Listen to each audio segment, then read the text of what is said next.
আজকের মেগাসিটি ঢাকা কিন্তু ইতিহাসে হাজার হাজার বছরের পুরনো। ঢাকার নামকরণ এসেছে ঢাকেশ্বরী মন্দির থেকে। আবার কেউ কেউ বলেন মুঘল আমলের ডাকবাজার থেকে এই ঢাকার উৎপত্তি। ১৬০৮ সালে ইসলাম খান এটিকে বাংলার রাজধানী বানান। মুঘল আমলে তৈরি হয় লালবাগ কেল্লা, সাত গম্বুজ মসজিদ সহ বহু স্থাপনা। ঢাকার মুসলিম কাপড় একসময় ইউরোপের রাজকীয় পোশাকে ব্যবহৃত হতো। বলা হয় পুরো শাড়ি আংটির ভেতর দিয়ে ঢুকিয়ে ফেলা যেত। ব্রিটিশ শাসনকালে মুসলিম শিল্প ধ্বংস হলেও ১৯০৯ সালে বঙ্গভঙ্গের পর ঢাকা হয় রাজধানী। পরে এখানে প্রতিষ্ঠিত হয় ঢাকা বিশ্ববিদ্যালয়, যা হয়ে ওঠে জ্ঞানচর্চার কেন্দ্র। ১৯৫২ সালে ভাষা আন্দোলন এই শহরের জন্ম নেয় মাতৃভাষার জন্য রক্ত দেওয়া ইতিহাস।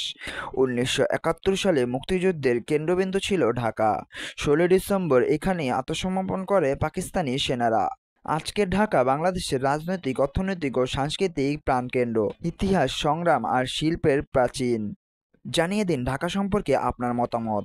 ভিডিওটি ভালো লেগে থাকলে সাবস্ক্রাইব করে পাশে থাকা বেল আইকনটি বাজিয়ে দিবেন এবং কমেন্ট করে জানাতে ভুলবেন না কেমন লেগেছে এই ভিডিওটি।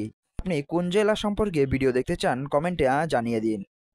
আর আপনি ঢাকার হয়ে থাকলে তাহলে তো আপনাকে আরও ধন্যবাদ।